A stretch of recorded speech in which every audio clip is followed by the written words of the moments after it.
Hello and welcome students, आपका स्वागत है। हमने लास्ट वीडियोस में देखे सिमेट्रिक मैट्रिक्स और स्क्यू सिमेट्रिक मैट्रिक्स क्या होते हैं। आसान शब्दों में अगर मैं आपको बताऊं तो एक स्क्वायर मैट्रिक्स जिसका ट्रांसपोज आपने लिया और आपने देखा कि ये दोनों एक जैसे ही दिख रहे हैं, मतलब ए ट्रांसपोज और मैट्रिक्स ए दोनों इक्वल हैं, तो हम इसको कहेंगे सिमेट्रिक मैट्रिक्स। दोनों एक जैसे ही दिख रहे हैं तो हम इसको कहेंगे सिमेट्रिक मैट्रिक्स। मैं आपको एक एग्जांपल लिखता हूं यहाँ पे। 7 2 -5 2 8 3 -5 3 11। ये मैट्रिक्स ए है, तो इसका ट्रांसपोज क्या होगा? इसका ट्रांसपोज लिखने के लिए आप क्या करेंगे? आप रो और कॉलम को इंटरचेंज करेंगे। तो ये जो फर्स्ट रो है इसको आप कॉलम में लिखेंगे, ऐसे लिखेंगे। तो लिखते हैं। तो ये हो गया 7 2 -5। अब ये जो सेकेंड रो है, सेकेंड रो आपको सेकेंड कॉलम में लिखना है, तभी तो ट्रांसपोज होगा। और थर्ड रो को थर्ड कॉलम में लिखना है, ठीक है। तो क्या होगा, देखिए ये हो गया 2 8 3, सेकेंड रो को सेकेंड कॉलम में लिखा है और थर्ड रो को थर्ड कॉलम में लिखा है।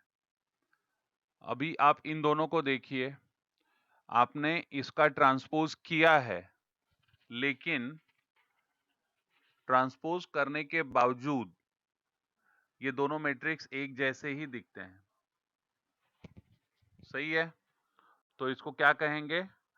हम कहेंगे ए इज और सिमेट्रिक मैट्रिक्स। क्या कहेंगे बच्चों? कहेंगे ए इज और सिमेट्रिक मैट्रिक्स। ये मैंने आसान शब्दों में आपको बताया है। वैसे तो डेफिनेशन जो हमने लिखा था सिमेट्रिक मैट्रिक्स का, वो आपने देखा ही। सिमेट्रिक मैट्रिक्स का डेफिनेशन क्या था? वो था A I J equal to A J I. A I J equal to A J I. ये देखो, ये दोनों इक्वल है। A12 A21 ये दोनों इक्वल है, देखो। A13 A31 और ये दोनों भी इक्वल है, देखो। A23 A32। ओके, इसके बाद में स्क्यू सिमेट्रिक मैट्रिक्स के बारे में क्या कहेंगे? एक मैट्रिक्स, अब मैं दूसरा एग्जांपल देता हूं। स्क्यू सिमेट्रिक मैट्रिक्स के बारे में देखते हैं। एक मैट्रिक्स बी है और वो मैट्रिक्स बी कुछ ऐसा दिखता है। 0 2 -5 0 2 -5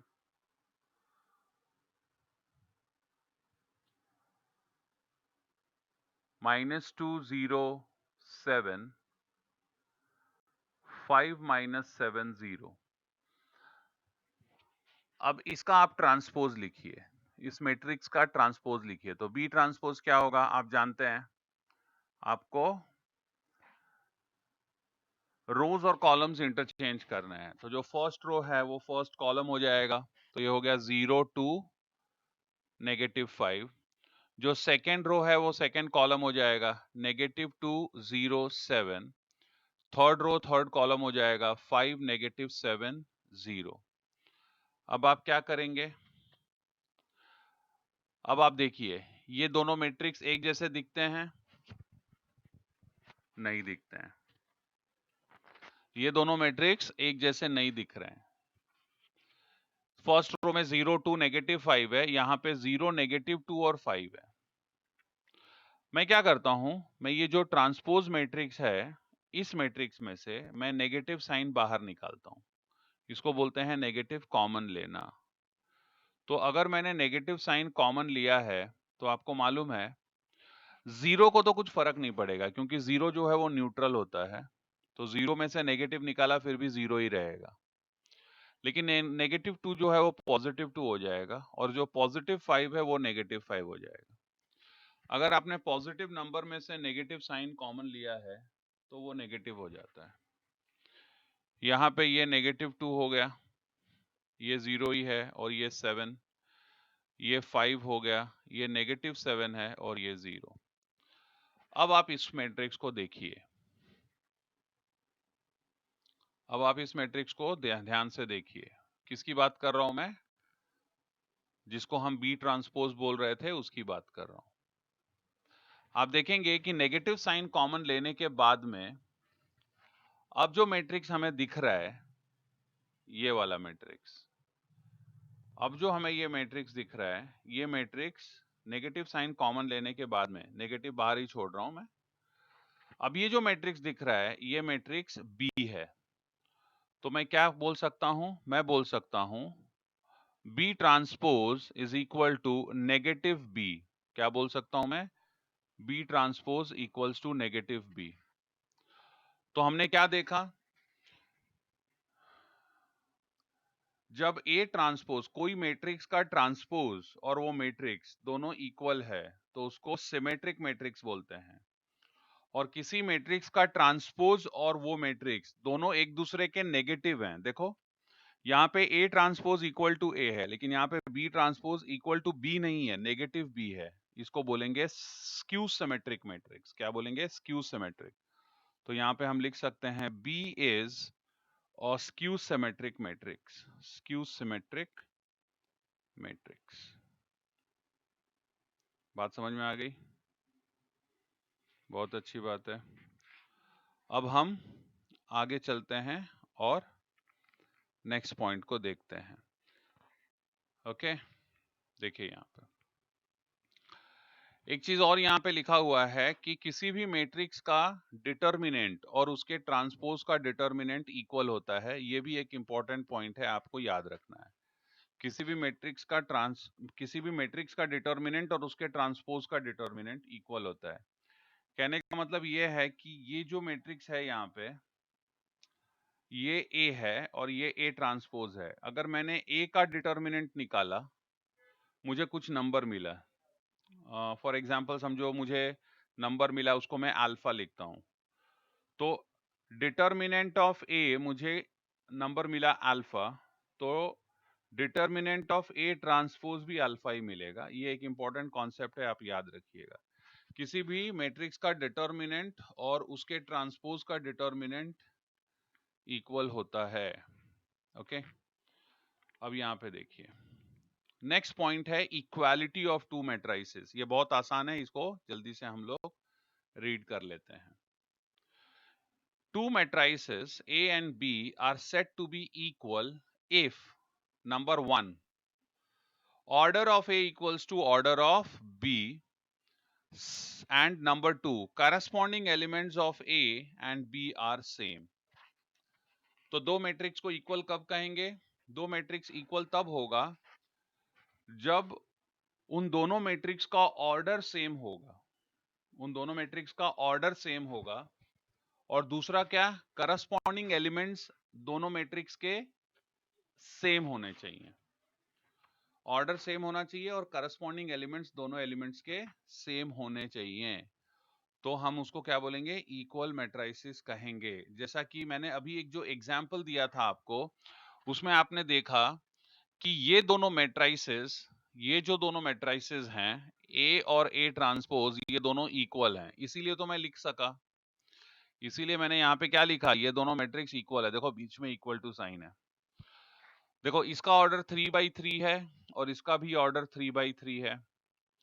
उसके बाद में करस्पॉन्डिंग एलिमेंट्स से क्या मतलब है? करस्पॉन्डिंग एलिमेंट से मतलब है, जैसे ये है, ये A11 है, तो इसका A11 क्या है? 7। और यहाँ पे A11 क्या है? वो भी 7 है। ये है A12, ये है element A12, first row second column. और ये भी देखो A12, first row second column, ये दोनों सेम है। कोई भी ले लो, ये देखो ये है A32, third row second column, ये है A32, third row second column, same है। करस्पॉन्डिंग एलिमेंट्स इक्वल हैं और ऑर्डर सेम है तो हम उनको इक्वल मैट्रिसेस कहेंगे। दोनों मैट्रिक्स एक दूसरे को इक्वल है। बात समझ में आ गई? बहुत सिंपल सा कॉन्सेप्ट है। अब यहाँ पे देखो, यहाँ पे एक एग्जाम्पल दिया हुआ है। इफ A is 2 4 1 -1 0 0, A का ऑर्डर है 2/3, यहाँ पे B दिया हुआ है 2 -1 4 0 1 0 और ये ऑर्डर है 3/2। अब देखो, मैट्रिक्स A और मैट्रिक्स B इक्वल तो हो ही नहीं सकता है। क्यों? क्योंकि फर्स्ट कंडीशन ही सेटिस्फाइड नहीं है। यहाँ पर फर्स्ट कंडीशन ही सेटिस्फाइड नहीं है। ये 2/3 है और ये 3/2 है। ऑर्डर सेम होना चाहिए। लेकिन फिर क्या किया है कि इस मैट्रिक्स का ट्रांसपोज लिया है। अब ट्रांसपोज देखो क्या होगा, बी ट्रांसपोज क्या होगा। आप जानते हैं अगर ट्रांसपोज लेना है तो आपको क्या करना होगा, रोज को कॉलम में चेंज करना होगा। तो ये देखो, ये फर्स्ट रो है, इसको फर्स्ट कॉलम बनाओ। ये सेकेंड रो है, इसको सेकेंड कॉलम बनाओ। ये थर्ड रो है, इसको थर्ड कॉलम बनाओ। तो जब आप ऐसा करोगे तो देखो, फर्स्ट रो का फर्स्ट कॉलम ये हो गया 2 -1, ये हो जाएगा आपका 2 -1।